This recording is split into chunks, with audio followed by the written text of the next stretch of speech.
Good morning, Arthur, my dear, and all my wonderful peeps. How are you today?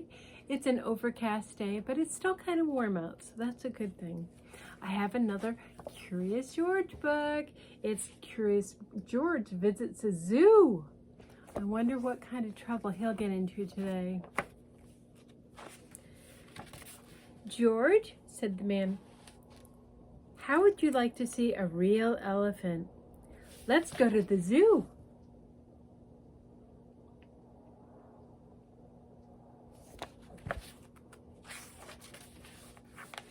There was a lot to see at the zoo. Have you ever been to the zoo?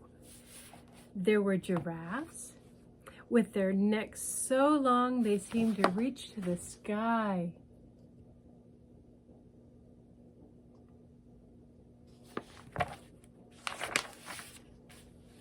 There were kangaroos carrying their babies in a special pocket called their pouch. And finally, there were the elephants with their floppy ears and their long trunks munching on hay.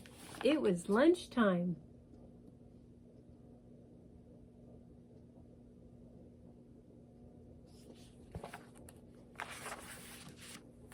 People were eating on the park benches and picnicking on the grass.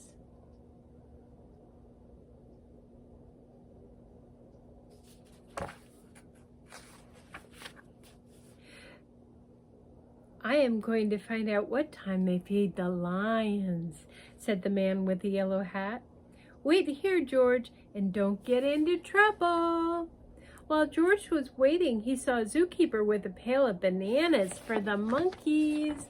Uh-oh.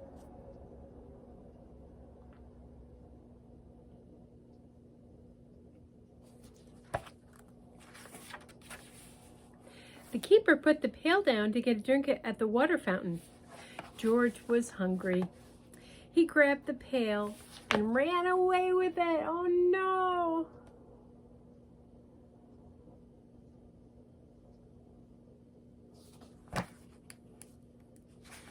That George, he's always finding trouble. He doesn't mean to, but you know. Hey, shouted the keeper, stop that monkey! But George kept on running and running. A crowd of people were standing near the monkey house, just the place for George to hide.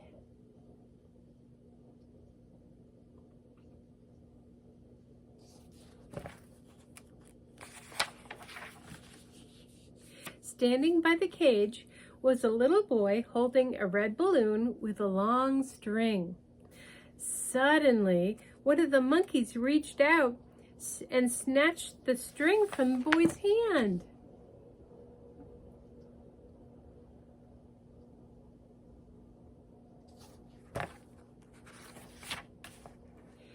And then he ran to the very top of the cage. Then he tried to squeeze the balloon through the bars. The other monkeys started to shriek and to scream.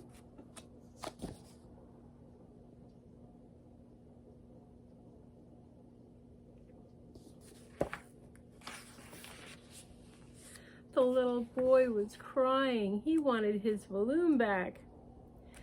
Please, could somebody get his balloon back? Asked the mother. None of the people could reach that high.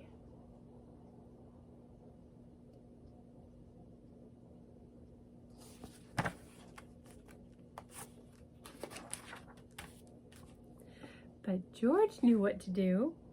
With the pail in his hand, he climbed to the top of the cage. He took a few bananas and fed them to the monkeys.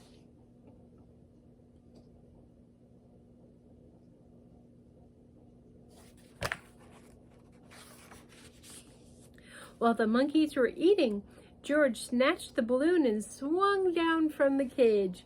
He handed the balloon back to the boy. He was a good boy. George did something good.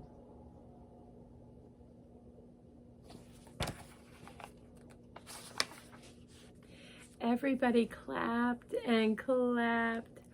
Just then the man with the yellow hat came running. George, the man cried, I have been looking all over for you.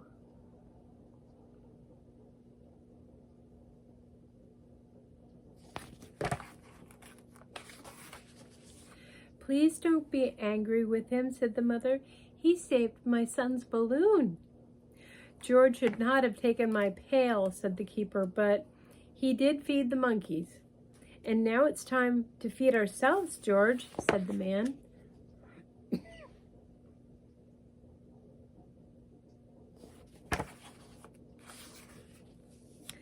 And that's just what they did. Hope you like the story. Have a wonderful day, and I will see you tomorrow. Love you all. Bye.